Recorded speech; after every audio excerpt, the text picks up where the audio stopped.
something else I want to show you. It's right here on the table. Right here. Look what we have. You know this, don't you? What is it?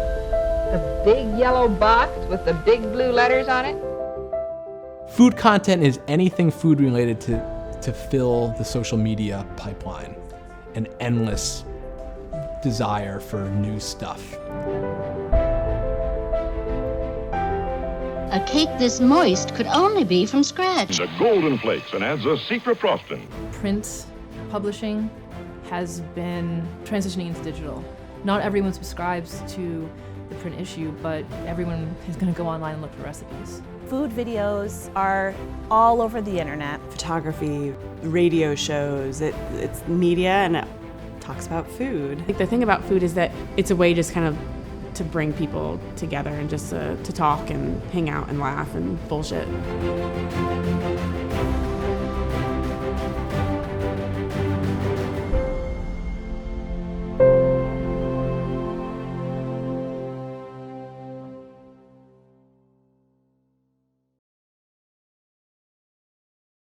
When I first started out, again, this was like 2006, I thought, okay, the way that you get a job working in food media is you get your education in writing and journalism, whatever, and then you go to culinary school. That to me, in my type A brain was you do that, plus this, here's your job. When I first got to New York and was working at Saveur, I found out that no one had gone to culinary school. It was mostly people who were, again, good at writing, good at editing, who had eaten out a lot or just had been in the food world and like their first job was, hey, cover this restaurant, so they did. So it was kind of like a trial by fire. You just like learn, you get the experience as you go along.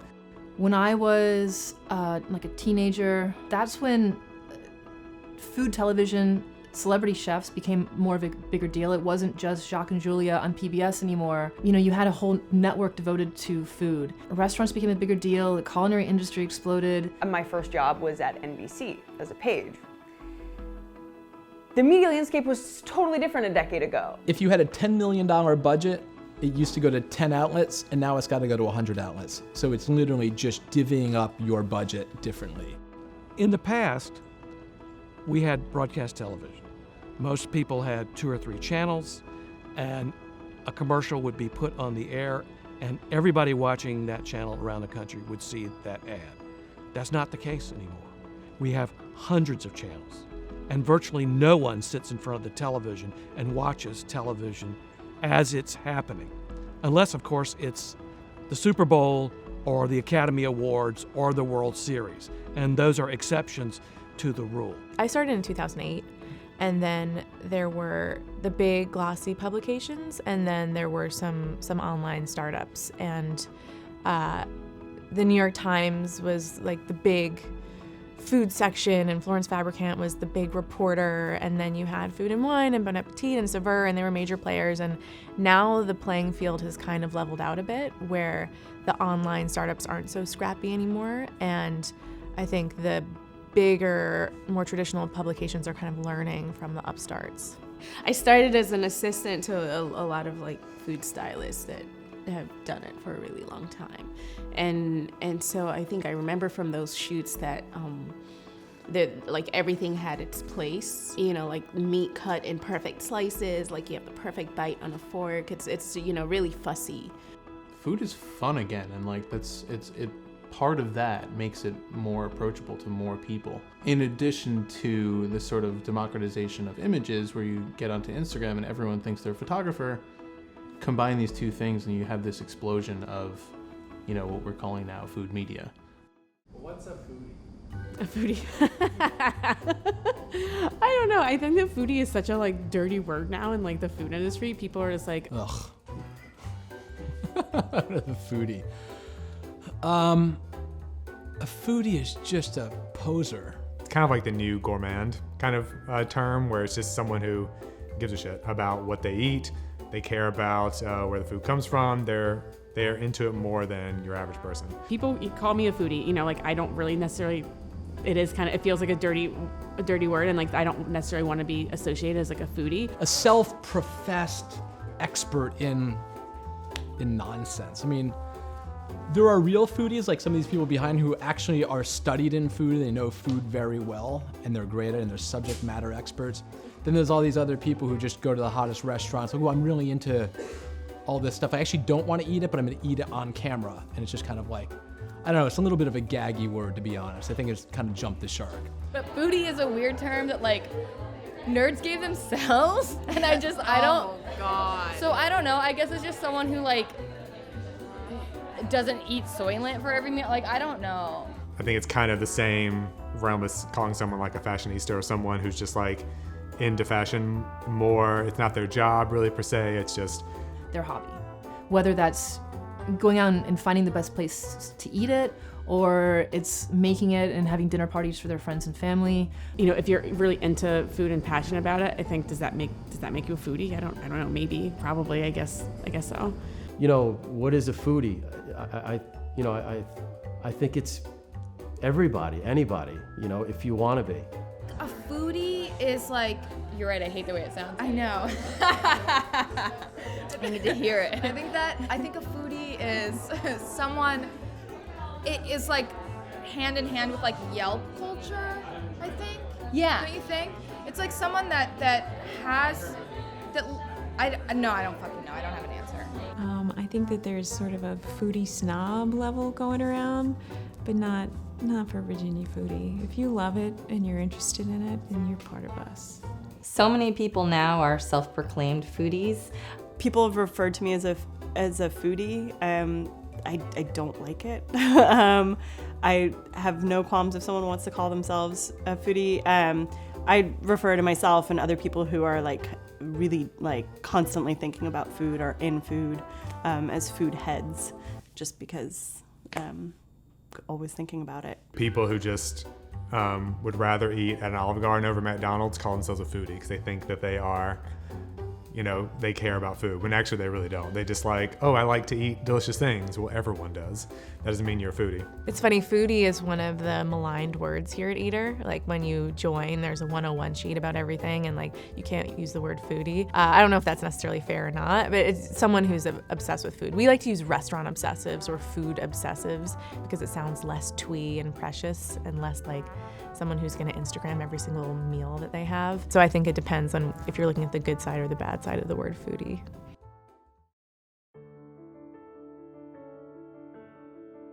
My name is Nick Sharma. I am a food writer and a photographer. I also write for the San Francisco Chronicle, and I'm also a blogger. A Brown Table is a blog that I started when I lived in DC a couple of years ago. It was a way for me to chronicle what I was cooking at home, but also a way for me to kind of represent people like me, who were people of color, and also who were queer. And I got to do that in the blog because that was an unregulated form of media at that time. And that's how A Brown Table was born. My name is Jarrell Guy, and I am a creator. I write, I shoot, and I style everything that goes on the blog and on Instagram. In terms of my Instagram, I think I'm just celebrating how beautiful and vibrant food is, kind of inspire people to think differently about eating better. I felt moved when I would see beautiful things, you know, and I wanted to be able to create that same feeling in other people because it's such a intense, you know. Social media has played a role in the success of the blog because I think specifically Instagram, the way that it started was people were just sharing like pretty pictures, you know, and that was their art. There was this intersection between art and food that happened for the first time in this casual way, you know what I mean? Like there were people that posted like, oh, this is my lunch, but then there were people that, you know, really took that visual seriously, you know, and grab people's attention. I think if you could just find a style and a unique voice in that space, then people will listen to you. It just provided that opportunity for me to like showcase my style. I know that it's the reason why everything has happened. It's the reason why you're here, you know, like it's the reason why I have a cookbook, you know, because I had a platform to speak.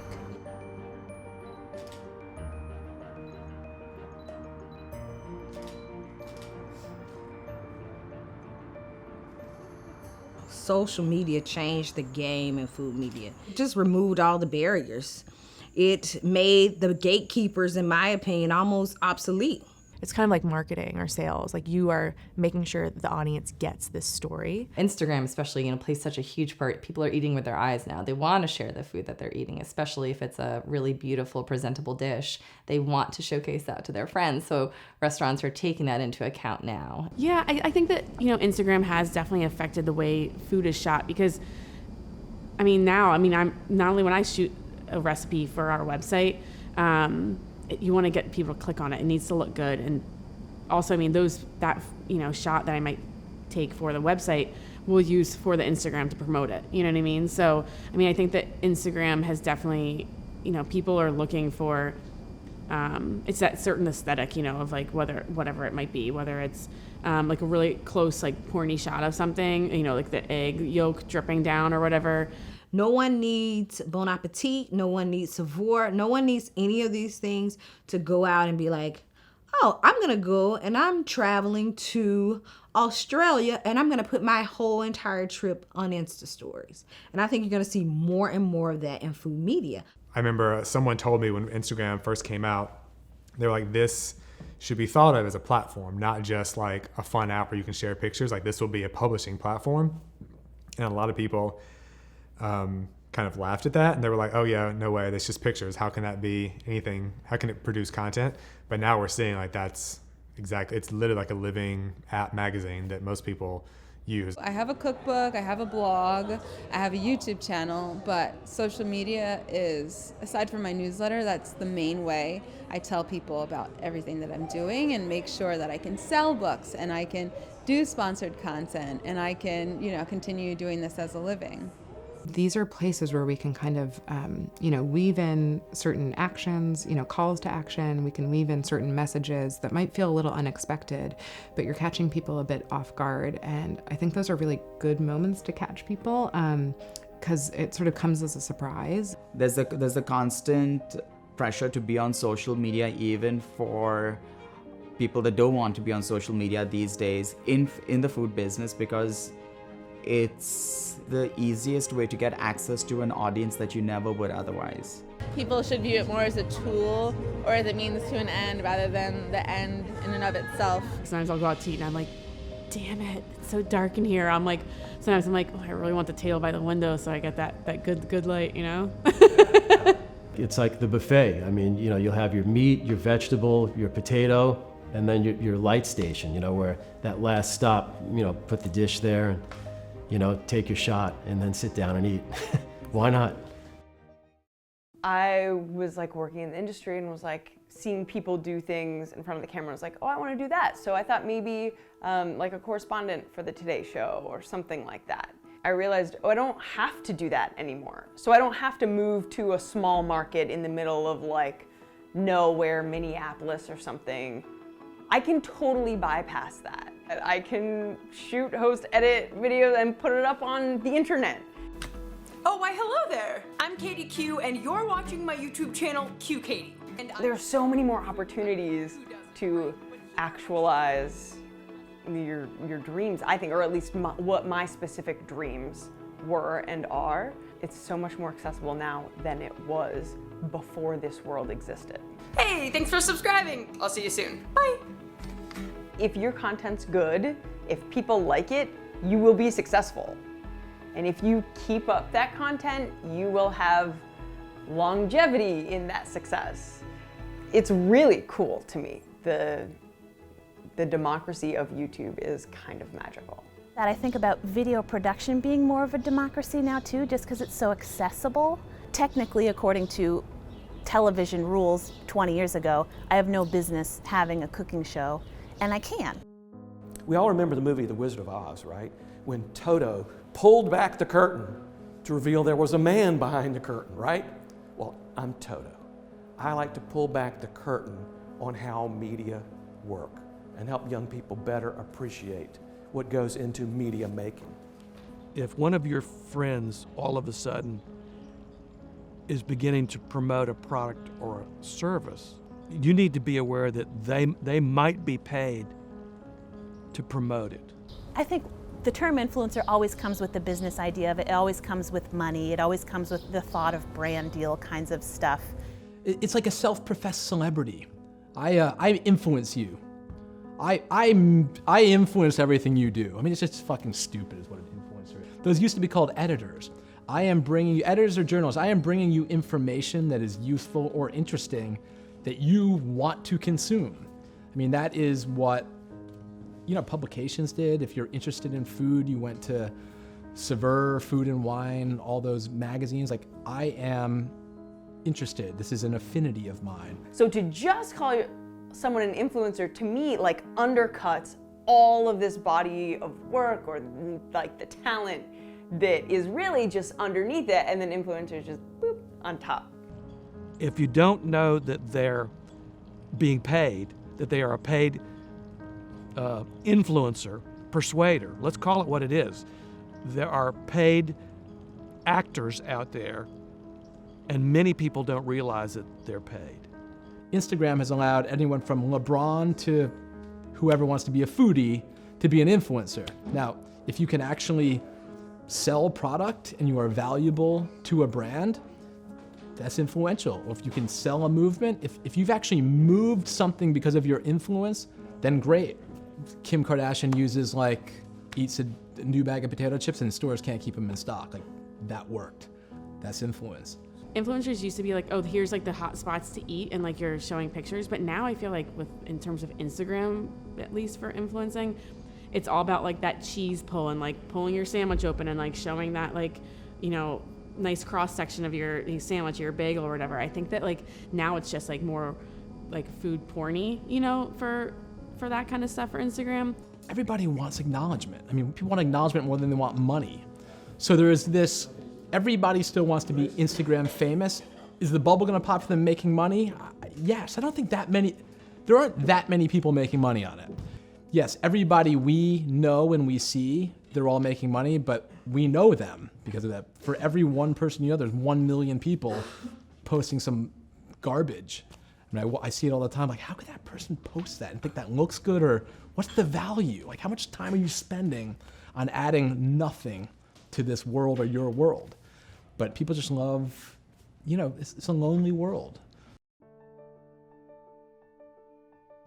HRN, or Heritage Radio Network, is a nonprofit food radio station. We are based in Bushwick, Brooklyn. We operate out of 2 shipping containers inside Roberta's Pizza.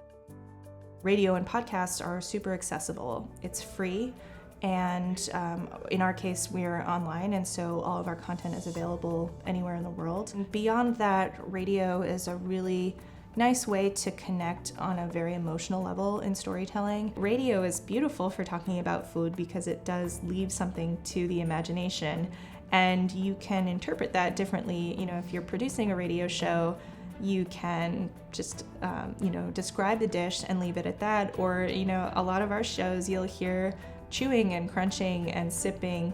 And, that's another nice way to add some depth to the radio show. Hello, Internet! You are listening to a Recommended Reading with Food Book Fair on heritageradionetwork.org. I am one of the co-directors of Food Book Fair, as well as your co-host for Recommended Reading, Amanda Dell. I'm Kimberly Chow. Welcome to this week's episode. Food Book Fair is a food media festival. We have a combination of events, including panel events, workshops, dinners, and other thematic meals based on different types and inspired by different types of food media. So that could mean books, cookbooks, of course, but also food memoirs, political writing about food. We also celebrate food film, radio, television. Print is important in this ever-increasing digital world because of the experience that you get to have when you can touch a piece of media that you physically have in your hand. I think something that's really interesting to watch is the small print publications, to see if any can make a profit, because they're a really exciting space to watch. And I love the idea of having something that's even more niche than food. It's like Jari, I think, is a great example of an awesome publication. I would love there to be a world where they could make money and actually sustain themselves and have that be full-time jobs for everybody. Is there a way that the online world can help them so that they can do the print magazine and also make money? When a band puts out, two great albums, and then after the second album they break up, and all you have is like this record that they've left. Now I think of like Lucky Peach as kind of being like the Velvet Underground of food magazines, and they really made it cool, and all these other magazines are inspired by them. Even though Lucky Peach is now no longer around, they're inspired, and now they're kind of carrying that torch. Thanks for listening. Please support Heritage Radio Network. It's an amazing member-supported radio network, coming to you live from the back of Bushwick, Brooklyn's Roberta's Pizza. I fucked that. I'm going to start over again.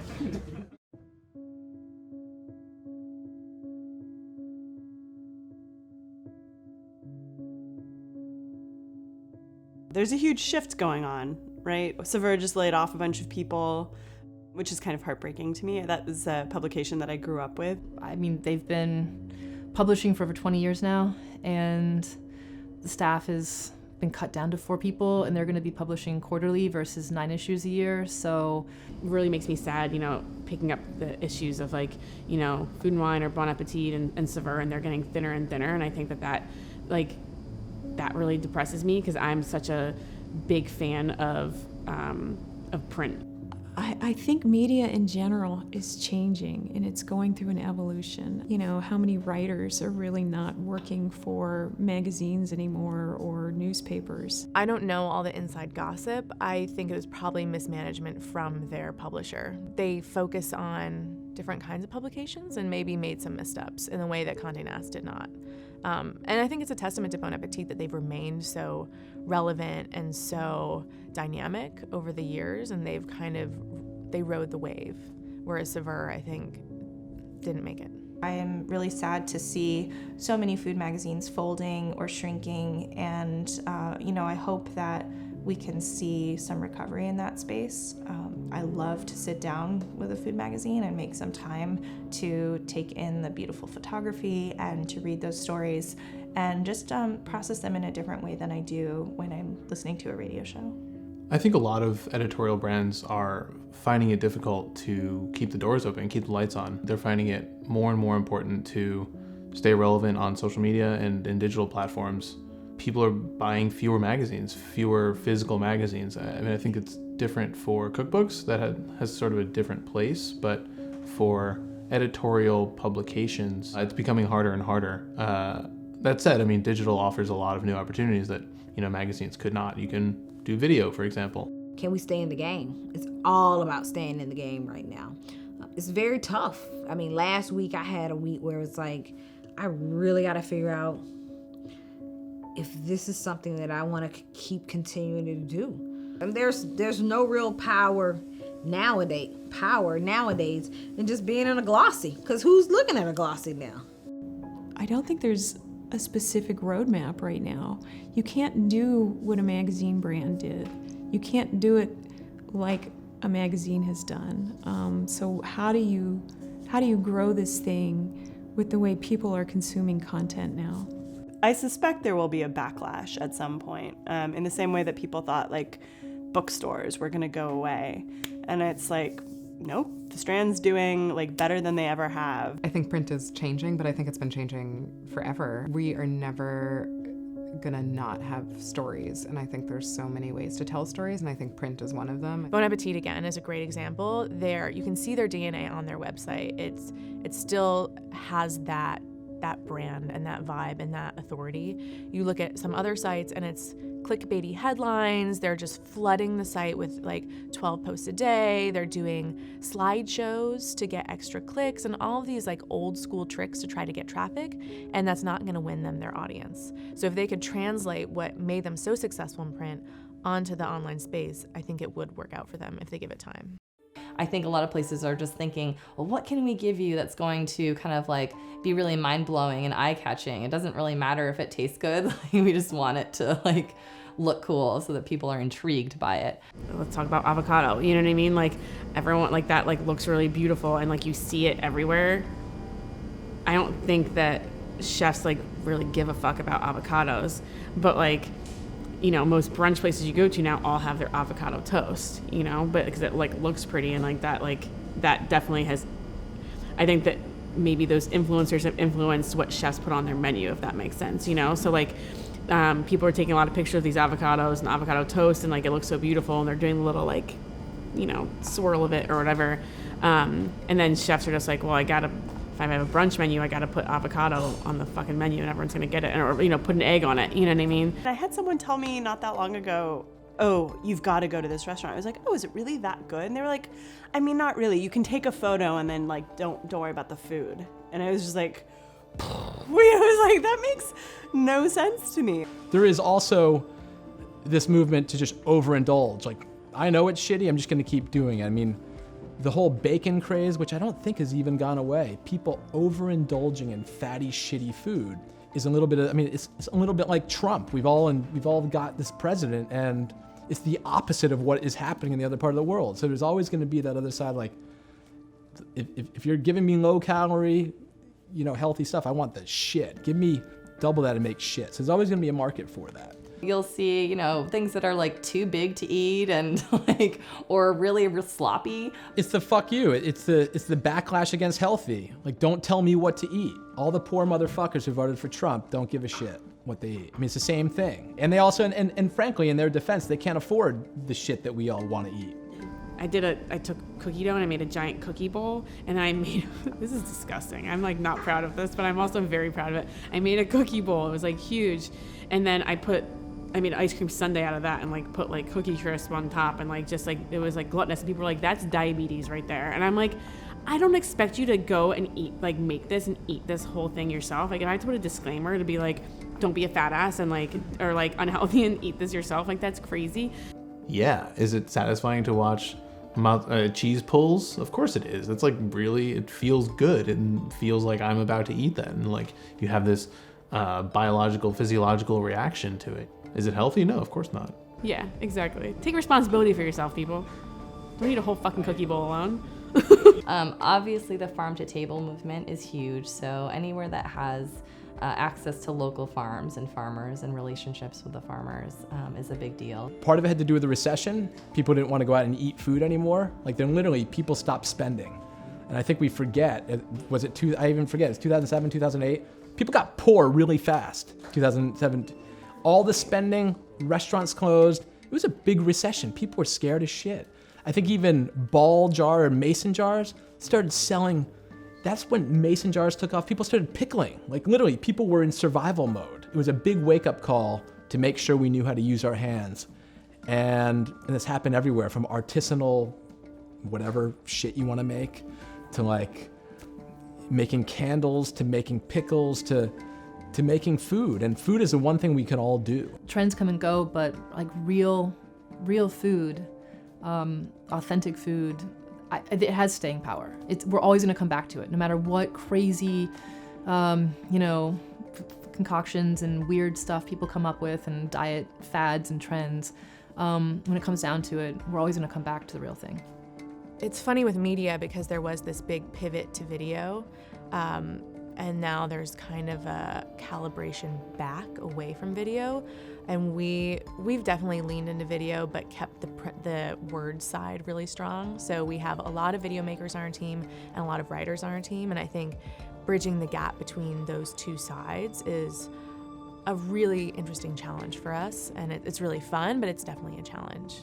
I'm a makeup artist for food, and my job is to make food look absolutely mouth-watering when you see it close up on a television commercial.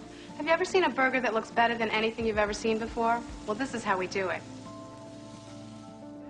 Basically, it's my job to make food look good for photos, video, some sort of visual media. I meet people all the time that they say, food stylist, I didn't know that was a job. But then they think about it and they're like, yeah, somebody has to make this stuff look good.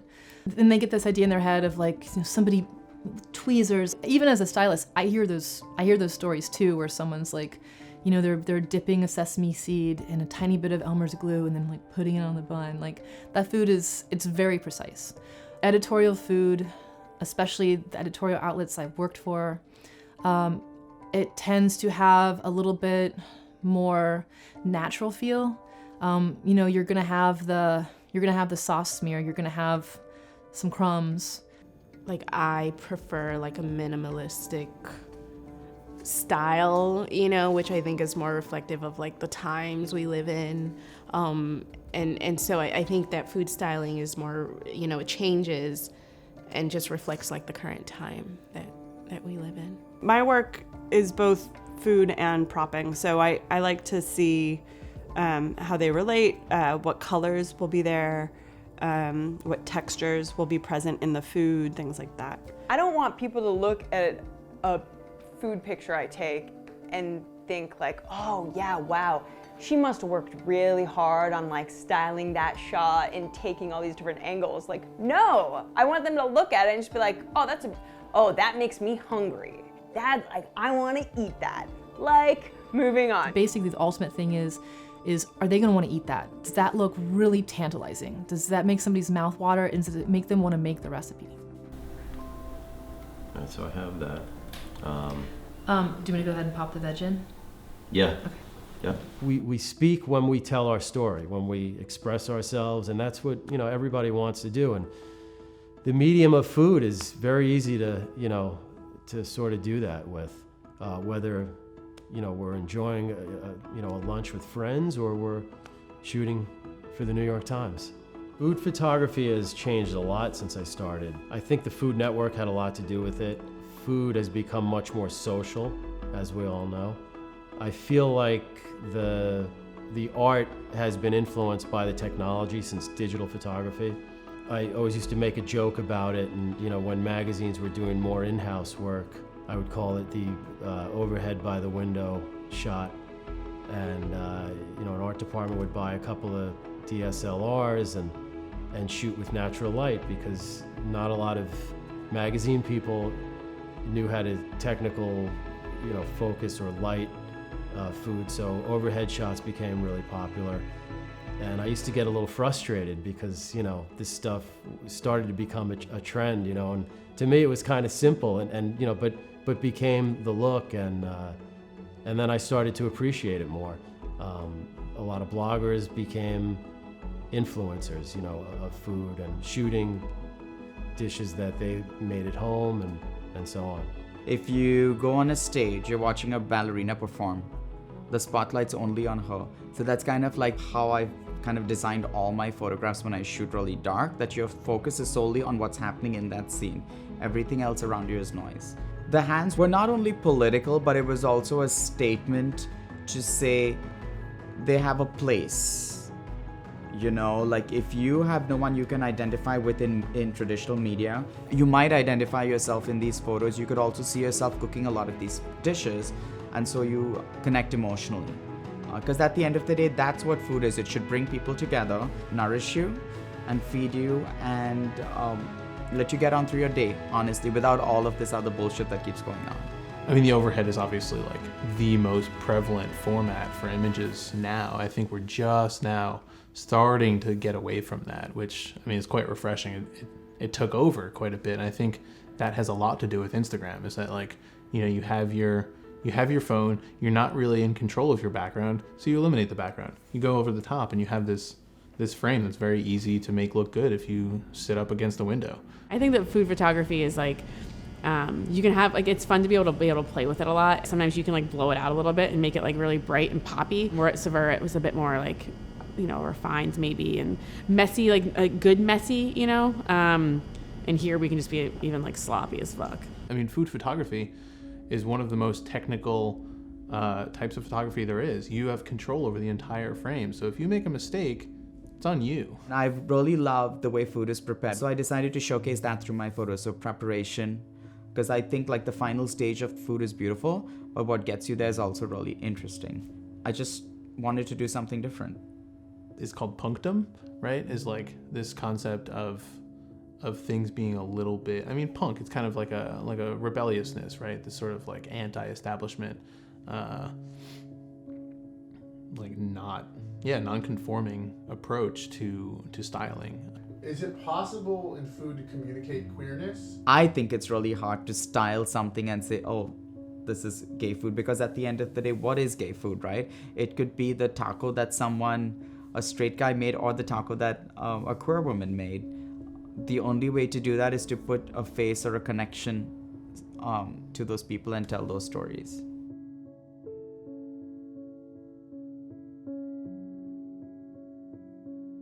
As a gay author, I think I have a lot of different ways I can express queerness, and I think it can come through images. It can come through, a picture of me and my wife on Instagram, when I'm talking about a recipe that I made, with her in mind. I think it can come through the head note, which is like the little introduction before the recipe. It can come through what I write in that head note. It can even come through the recipe title. In my last book, I did a cake recipe. That's Grace, my wife, it's her favorite cake. I didn't call it, chocolate cake with raspberry jam, and, even though that's accurate, I called it Happy Wife, Happy Life Cake. And it's a fun title, and it's memorable and all those things. But to me, it's also really important to put that out there, and for me to go on social media and see people really enjoy that cake recipe, which is awesome, and to see how many people, straight white guys making Happy Wife, Happy Life cake, a young, girl and her grandma making the cake, whoever it is, and seeing them use the title, and to have it just be this normal thing. It's like, it's their birthday cake, it's their, anniversary cake, it's their cake they're making because they're having friends over, and, people are making this gay cake, and it's awesome, and I love it. And, there's all different ways we can kind of weave in our stories and, share ourselves and share, our food. And what's so cool about cookbooks is people make the food, and it becomes their stories and their memories and their, family recipe.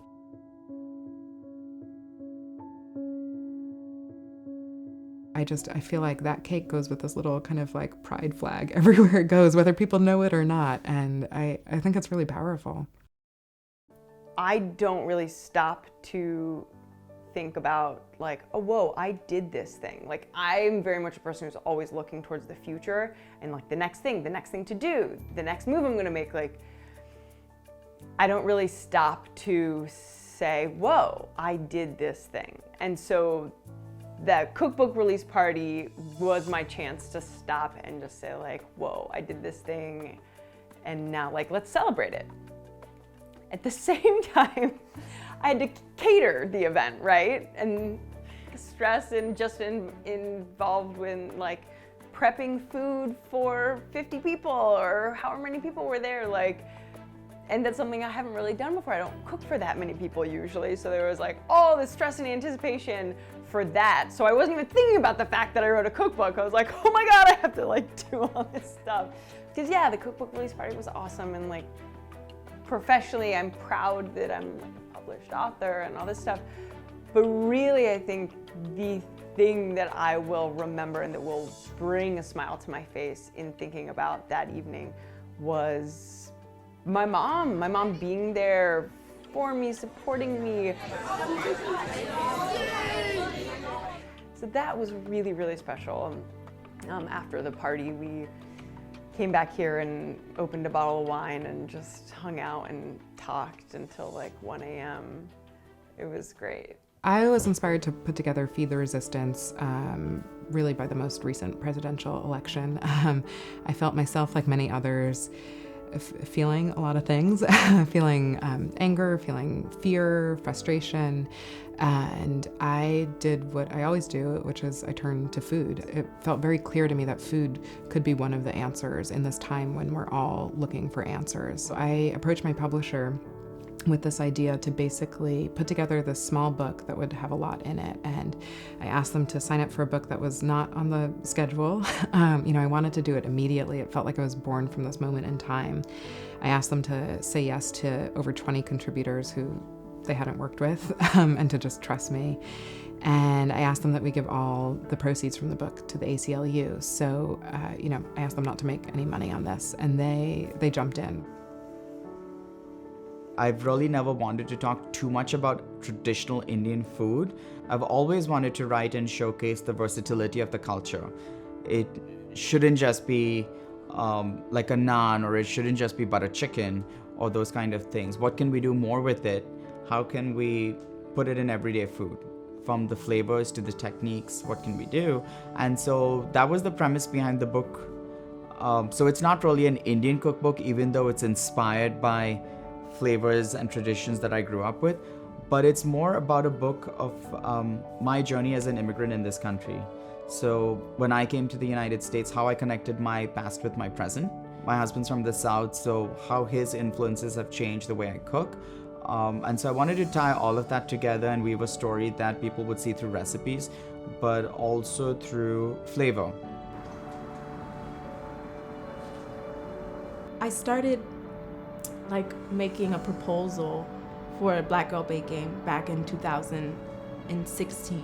Like the reason why I wanted to call it this, and the reason that I thought that I wanted it to be alive, was because I was in Boston, you know, and I came to Boston and I felt really alienated. I was the only person kind of here, and I was the only person in my program at Boston University. This was around the time that I saw the Black Girl Magic hashtag, and I felt really just empowered by that. There's just this beauty in what I am, and I don't have to be this other thing. And so that's kind of the attitude that I had to take to make it through grad school, and that was the attitude that I feel like I wanted to bring to this cookbook. Just like baking, you know, like there are all these rules and it's really rigid, and you know, like if you just show up, you know, and you bring your own spin to it, and you're confident in that, or you just have fun, you know what I mean, and you get lost in the process, then that's what matters, you know, that's what's important. And I feel like that's really empowering too.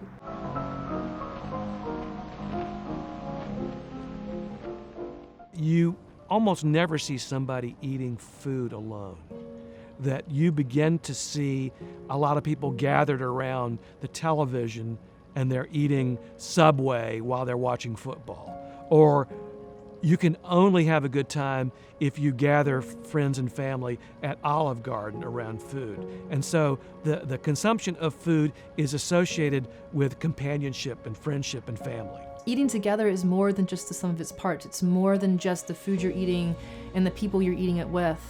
You're creating bond, you're creating conversation, you're drawing together. I think forging those bonds between individuals and making that group stronger. You know, the family meal, you know, and sitting down to these, whether it's just a simple family meal or your birthday dinner, it's a way just kind of to bring people together and just to talk and hang out and laugh and bullshit a little bit. I always put like people together. Sometimes it doesn't always work, but as I've gotten older, it gets better. And now I'm really keen to just like see what happens when like a group of people who don't know each other sit down and break bread together.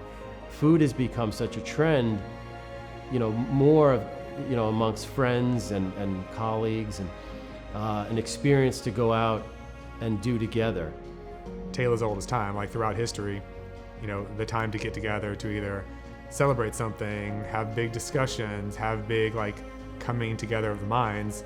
It's always food and drink, because it's just like, what else are you gonna do? You can't just, if it's boring otherwise. It builds a community, and it is your community, and it's what you and your friends, you know, are gonna do together. And yeah, I think at this age and at this stage in our lives, you know, it's just, that's our mode of entertainment. It is going out to eat.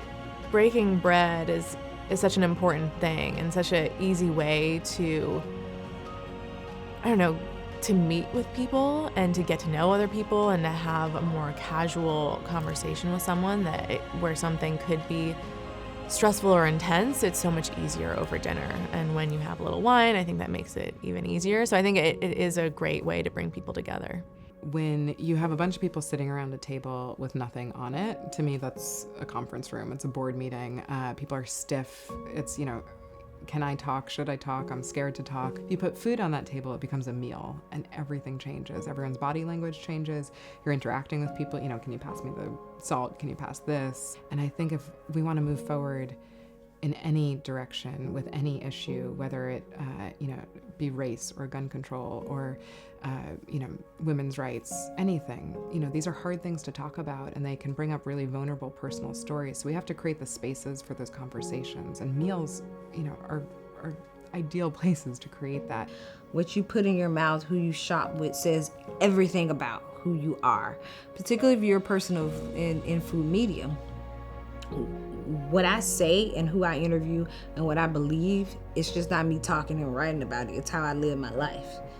And when I say I believe in small producers and small business owners who are doing food products, I'm not saying that. You can look in my kitchen and you can see that.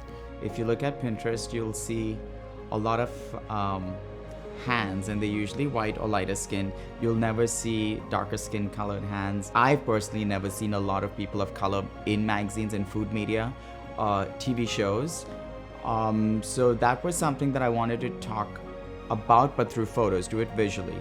Because I had also worked in a kitchen when I made a career switch from science to food, and I was working with people who came from everywhere. There were people from Mexico, there were people from India, there were people who were African American, and you would never see them in the front of the store or in the front of a kitchen. Where were all these voices going? So I decided to do that through my photos on my blog. With queer people, for the longest time, I did not know any openly queer voices in food media. People need to identify, and if you don't identify with someone, you're constantly searching to connect and be accepted, and I think that's a problem with food media in general.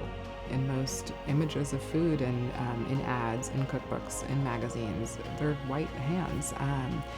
So I think we get all these clues in the visuals and in the design and the writing.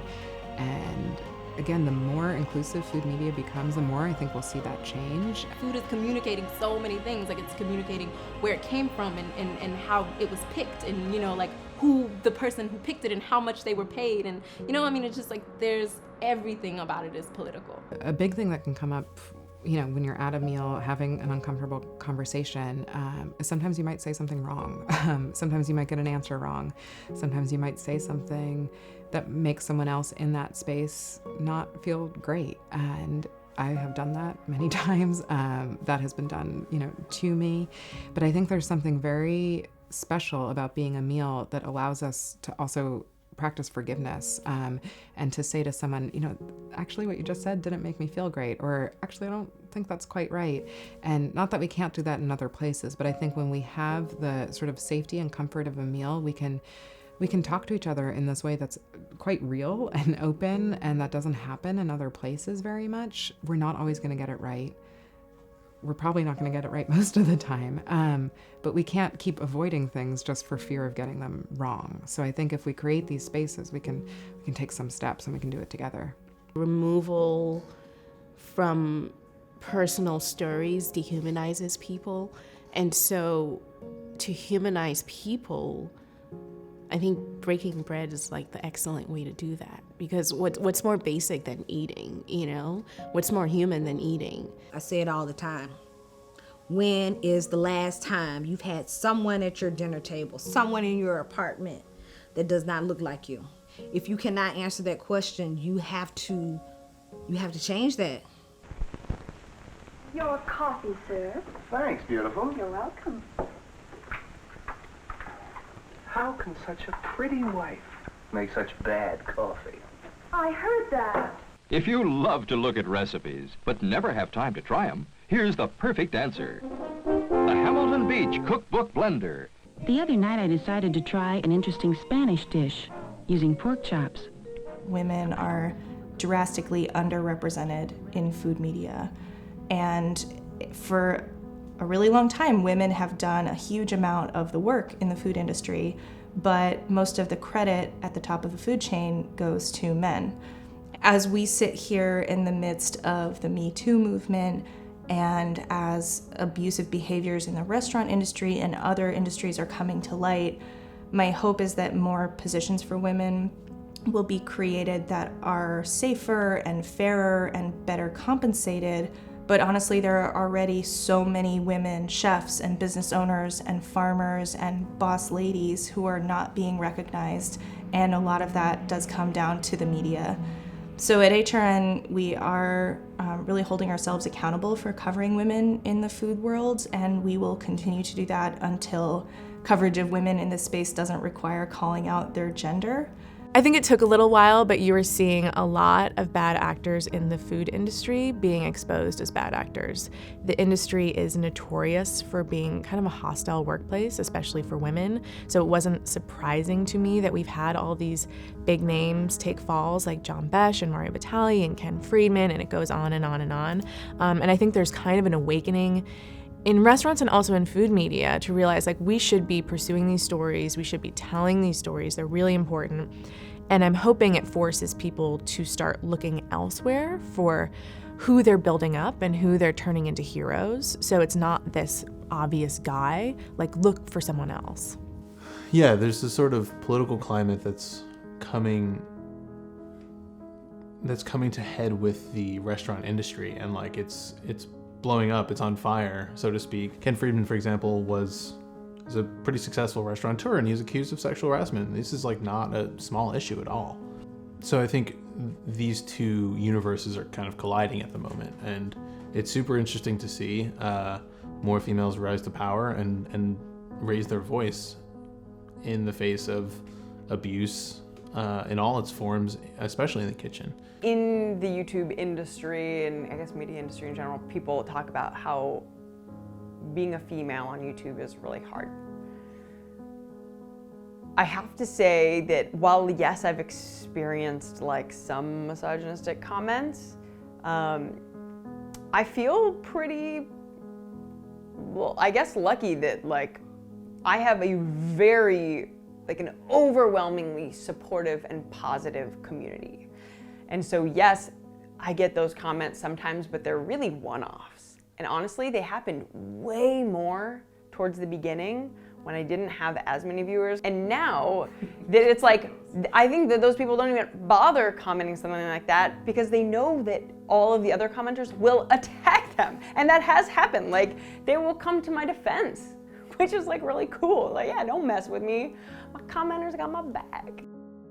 Women are doing things and finally being recognized, I think, in a real way for being powerful voices in the community. And obviously, currently in 2018, we're in a very specific time where a lot is coming out about what really goes on behind the scenes in restaurants. And I think that it's up to women and men to change that and change the course of treatment in the restaurant industry in general. You know, as a woman and working in restaurants, it was something that you kind of accepted that like I wasn't, you know, sexually harassed in like a physical way, but I mean, people definitely like talk shit, and like there's a lot of shit talking that happens in kitchens. And as a woman, like, you know, you definitely have to like hold your own a little bit and like talk shit back. You know, and you're like, you have a mouth on you and like you're, you know, this kind of stuff. And I think that that is also changing in restaurants. And, you know, I think people are being a bit more aware of, you know, even like any kind of like words that they're saying, you know, and just not being assholes or negative or saying like fucked up shit and like being like doing like terrible things, you know. At this point, like, yeah, give us $1.30 for every dollar to make up for everything else. Yeah. In the same way that people of color have always been a part of the food industry, women have always been a part of the food industry. You know, as in the larger society, women's voices have also been a suppressed part of the food industry. And so it's difficult to think of the food world and separate it from the Me Too movement. I think it's deep in it. You know, I think it's reflective of everything that the Me Too movement represents. With food media, the way it's grown, and there are men getting more into the space, and obviously the inverse is true, that there are more women going into restaurants,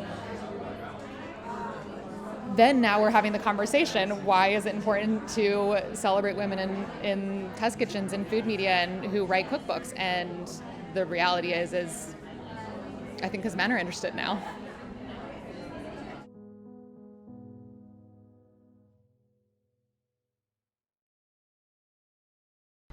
we owe it to the society that we live in to reflect accurately the world we live in the stories that we tell, in the pictures that we show. However, whatever medium we use to tell that story, it should reflect the world we live in.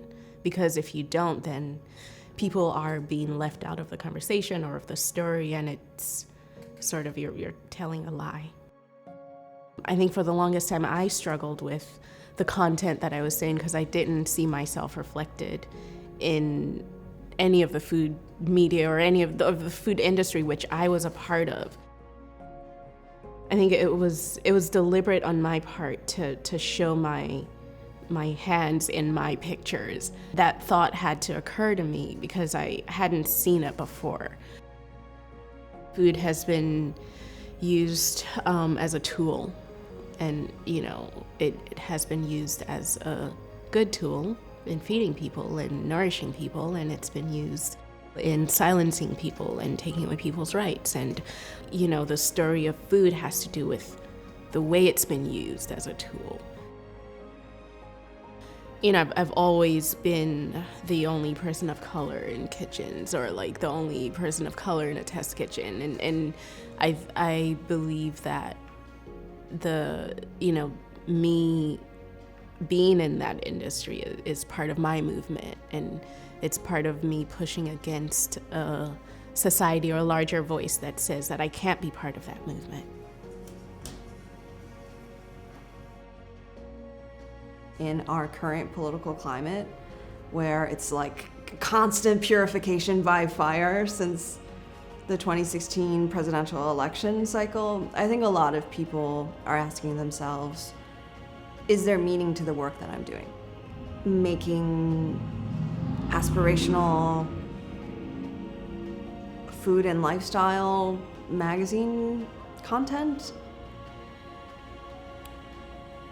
isn't cutting it for a lot of people. Someone who I admire, who I am happy to call a fellow traveler and a friend, is Julia Turshen. Julia is a gay white woman who lives in rural upstate New York, but she also recognizes the privilege of her whiteness and her education. But now she knows, too, how to continue, as part of the work that she does, how to lift other people up.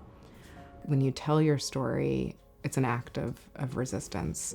It's an act of justice. It's an act of moving us closer to a more equitable food media landscape, or just landscape, period. Diversity and inclusion and intersectionality in food media are the most important things right now. And I think anyone who's had the privilege of telling their stories, as I have had, I think we need to get out of the way and make sure that privilege is afforded to everyone. If you have a story that hasn't been told, I know I, for one, really want to hear it. There's been a dominant narrative for such a long time, and it's overlooked so many people and so many interesting stories. A lot of times in food media is about who do you know, whose name have you dropped, and how many asses have you kissed, right? It's all about that. I realize that more and more each day, right? I would like to be able to stand on my own merit, but I even am faced, even now, that I have to drop names. I have to drop names or say, oh, such and such is a good friend, or I've had to get friends to email editor-in-chiefs of magazines and online publications. I've asked for meetings about fill in the blank, or say, I would love to sit down, and they're like, no. I have to tell a white food friend, please review this email. What went wrong? Will you help me? They then email the editor, and the editor says, okay, I will have a meeting with you now. Okay, this is the kind of things that I've had to endure in the last 3 to 6 months. And we're talking about just writing a story, right? The people that I'm speaking about and the publications that I'm talking about, if I was to drop names and say this stuff, it would be a complete total embarrassment, The gatekeepers who oftentimes are perpetrating or being huge advocates of the Me Too movement, of we're so diverse, or we're so whatever, look at the stories we tell, but we have no black people on staff. 0.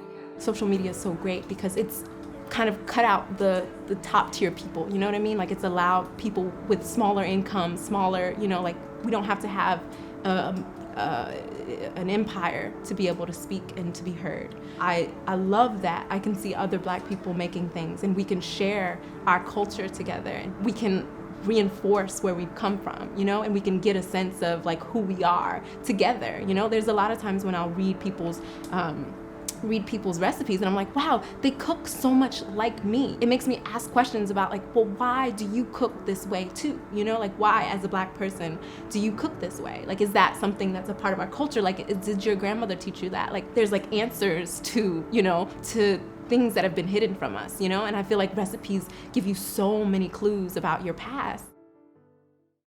People are going to be more influenced to photograph their food. I think it'll just be more lifestyle-y. More lifestyle-y. Well, like more, like in every part of what you do, it will touch it. It's much more self-startable with food media these days. It's not so exclusive. You don't necessarily have to go to culinary school, photography school. You're always going to find those people who are like, but I've spent $30, $40, $60,000 to go to culinary school. You know, why is this person that's just been cooking at home and has their own YouTube channel, like, why are they getting, that's just the way it is. It's, I think it's going to break through those, you know, break through some of those barriers. It's not ownable. Everybody has shot the same thing. Everybody's got overhead pictures. It's the fastest, cheapest way to get at anything. Everyone's got all the same services, all the same dishes, all the same everything. At some point, there's not gonna be money to sustain all those people, so it can become a hobby. But to be like actually profitable businesses, there's just gonna be a weeding out. To reach the most amount of people and to be the most successful, you really have to put the most of your efforts into the medium where people are gonna be consuming it the most. That's how we serve people, is by doing what we're good at and what we love and what is important to us. And I think I love to make food that is inspiring, to make food that, you know, you want to eat, how we can crave things that are better for us. I love being among a community of people who just want to do creative projects, and I want to see other people succeed in them, and we can all sort of help each other, and I feel good being a part of that. I want HRN to be the center for conversations in the food world about how the food that we eat is culturally, politically, ecologically important, and for us to be at the forefront of those discussions long into the future. I can only name you maybe half a handful of white gatekeepers who have advocated for me and or my Black food colleagues and friends. We literally have conversations about, oh, that person is not going to help you, or that person will help you, or we know that person has helped us in some kind of way. But we don't still have the power to be able to say that out loud on social media. And even I'm saying it now, and people probably are looking like this. We know that even saying it now, what that means. We'll people either don't want to work with us, or I don't know. There's a fear of even speaking out about it. What will happen? So we just suck it up. We just push it down, and we just keep it moving. I'm interested in media that's more inclusive. You know, I hope that the age of the single story is over. Again, we owe it to the society that we live in and that we're part of, and the culture that we're part of, to tell the stories of all the people that represent this society. And so I hope that the future holds for food media a more inclusive voice. What are they afraid of?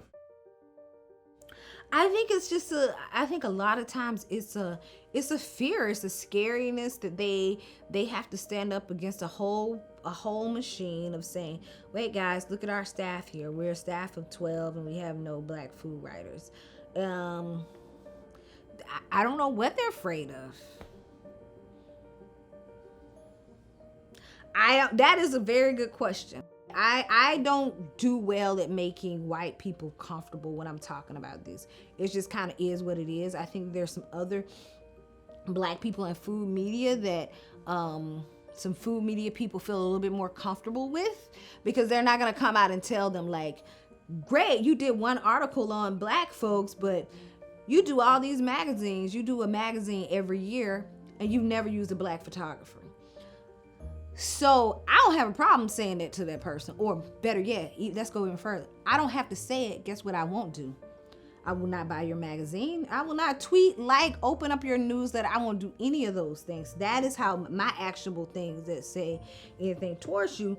But I'm not going to be that person that still is involved in that blatant act of just is not important to me.